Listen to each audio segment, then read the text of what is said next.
Well, I figured it's about time that we got to the star in Star Joe, so here we go.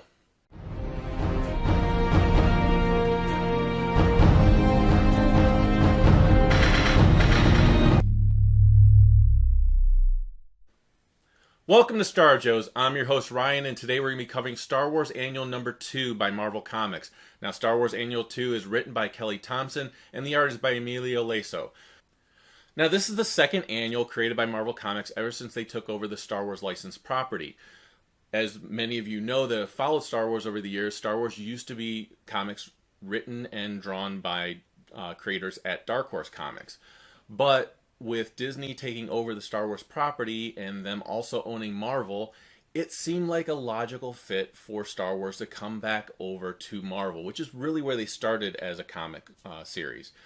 Now, I was a little hesitant when I found out that Marvel was going to be taking over Star Wars because I loved so much of what Dark Horse had done over the years. They created new characters, they created new timelines, and all of that pretty much got wiped out. Now, Marvel has recognized that these stories are very popular amongst the fans of Dark Horse over the years. So what they've done is they've kind of viewed these as like alternate storylines, alternate realities, basically an alternate world. And they're known as the Legends series. Marvel's been reprinting a lot of these classic stories that Dark Horse created, and they've actually done a pretty good job of releasing them out to the public. Now, when they did actually start taking over creating new material, they've actually done a pretty amazing job. If you went away from the Star Wars comics because they were no longer with Dark Horse, I have to say you're probably missing out on some pretty cool stories.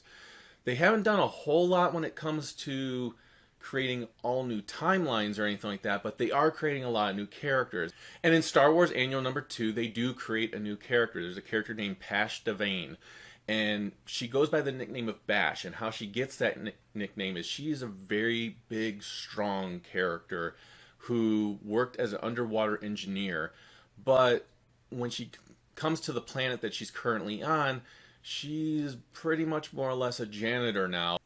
And when she came to the planet that she's on, she ended up getting into a fight, and she used a giant rock to basically bash the head of some people around there, and she got the name Bash. And her name's Pash, so it kind of makes sense that you make that easy transition.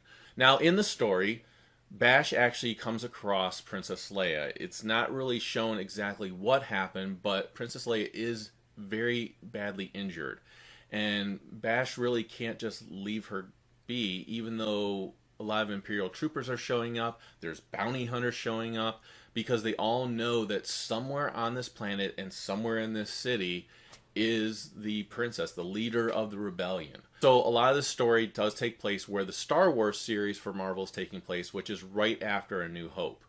Now, Bash has Princess Leia inside her very humble abode, and the droid that is actually taking care of Princess Leia and trying to nurse her back to health goes by the name of Bruce. Now, this is one of the things that I found to be very clever, and I don't know if it was meant to be clever, but I really, really want to give the creators credit for this because I have to imagine it was done on purpose. So the droid's name is Bruce, and for those that you know Star Wars backstory and everything else, George Lucas, the creator of Star Wars, is best friends with Steven Spielberg. Steven Spielberg created the movie Jaws, an all-time classic and favorite of mine. Well, Jaws, in the behind the scenes, the actual mechanical shark was named Bruce. So with Bash being an underwater engineer and having a droid named Bruce, it seems logical reason that this was done completely on purpose. And I thought that was a very nice touch in the story. Now, when it does come to the overall story, it's really not anything spectacular, but it's really not anything bad either. It's just an okay story.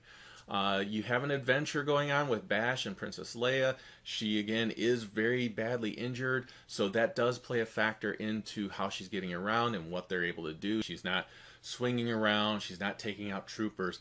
Bash pretty much takes over that role to help her get out of there. Now, that's not to say that Princess Leia isn't a weakling in the story in any stretch of the imagination. In fact, she's really tough considering the wound that she is dealing with. She does think that her end is coming near, and because of this, she's giving everything she can. It should be no surprise, and this really isn't a spoiler based on where the story takes place, but obviously Princess Leia survived. So I'm not really spoiling anything for you in regards to that. It is interesting to find out about this new character, Bash. It is a character that I hope that we see in the future. I can certainly think an underwater engineer could play some factors with the Mon Calamari and Admiral Akbar in the future.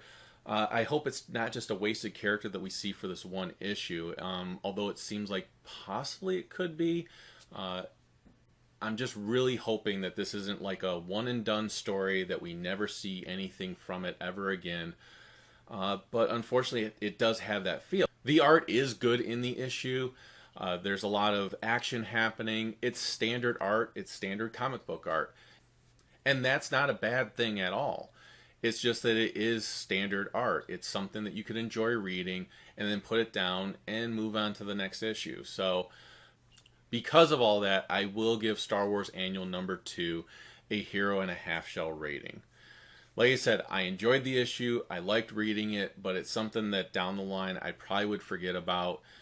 It's something that if you have the opportunity to read it, I do suggest reading it. It's not really an issue that you need to go out of your way to find. If you have a friend that has it, or your local comic shop still has a copy of it, it's probably worth picking up and reading, especially if you're a big Star Wars fan, but you're probably not going to remember it by the time Rogue One comes out. And with that being said, Rogue One is coming out at the time of me recording this, just within less than a week. So I do plan on actually getting out some more Star Wars comic book reviews for you. And most likely I'm going to actually do just a quick movie review for you guys after I see it. I'm actually going to go see it the Thursday it comes out, as early as I possibly can. I'm really looking forward to this movie. I hope you guys are too. So, but let me know what you think when it comes to the Marvel taking over the Star Wars comics, and let me know what you think about some of the characters that they've created. So let me know what you thought of Star Wars Annual number 2, and how do you think Marvel's been doing when it comes to the Star Wars titles now that they've taken them over? Like I said, I'm really enjoying what they're doing overall. There's been a few that have been kind of misses for me, but overall, I think Marvel's been doing an excellent job. But I really want to hear what you think as far as how they've been doing. And are there any titles that you've been really enjoying? Which ones have you not been enjoying? And is there anything you're looking forward to that Marvel could be doing or might be doing in the near future? Really want to hear all about that in the comments below, and I'll certainly respond to as many of them as I can. Now, if you like this video, please click that like button, and if you want to see more of these videos, please click that subscribe button. You'll get notified anytime a new review comes available. I'm going to be trying to get them out a lot faster for you. I have a lot more reviews. I also have something special that I'm working on right now that'll come out in the new year, and something a little bit different than what I've been doing the last few videos to start this channel. So look forward to that coming out in the near future. I think it is something you're going to have a lot of fun with. So with that, we'll go ahead and close this episode by saying the Force will be with you, because knowing us is half the battle. Take care, guys.